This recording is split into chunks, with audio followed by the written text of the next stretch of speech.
वाल्मीकि ऋषि सभी परिचित हैं। उनके पूर्व जन्म की बात है। उनकी जो भी प्रवृत्ति थी वो ठीक नहीं थी। उनके जीवन में अन्याय रूपी धन को अर्जित किया जाना सुनिश्चित था। एक समय क्या हुआ, वो रास्ते में खड़े हैं और रास्ते में खड़े होकर के विचार कर रहे हैं। ये सामने से सप्त ऋषि आ रहे हैं, जिनके पास जो कुछ भी होगा मैं हड़प लूंगा। हड़प नीति का आश्रय लेकर के वो अपना जीवन व्यतीत कर रहे हैं। प्रभु प्रेमी जनों, आप शांत हो जाए, अपने यथा स्थान पर बैठ जाए, शांति बनाए रखें। बोलिए वृंदावन बिहारी लाल के जय। बोलिए भक्तवत्सल भगवान के जय। क्या हुआ, विचार करने की जरूरत है। जैसे ही उन्होंने अपने अंदर ये उद्देश्य बनाया कि सप्त ऋषि सामने से आ रहे हैं, इनके पास जो कुछ भी होगा मैं हड़प लूंगा, ऐसी भावना के साथ वो सप्त ऋषियों के पास में पहुंचे और जाकर के कहा, आपके पास जो कुछ भी हो आप निकाल करके हमें दे दो।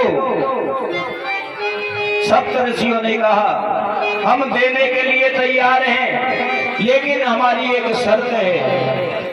प्रभु प्रेमी जनों, विचार करने की जरूरत है। जब हमारे तुम्हारे जीवन में अन्याय रूपी रास्ता सामने आ जाता है, हम उसी अन्याय रूपी रास्ते का चयन करते हुए, ये विचार करते हुए कि हम न्याय कर रहे हैं या अन्याय कर रहे हैं, ये अपना है या पराया है, ये भी हम विचार नहीं कर पाते। लेकिन विचार करने की जरूरत है।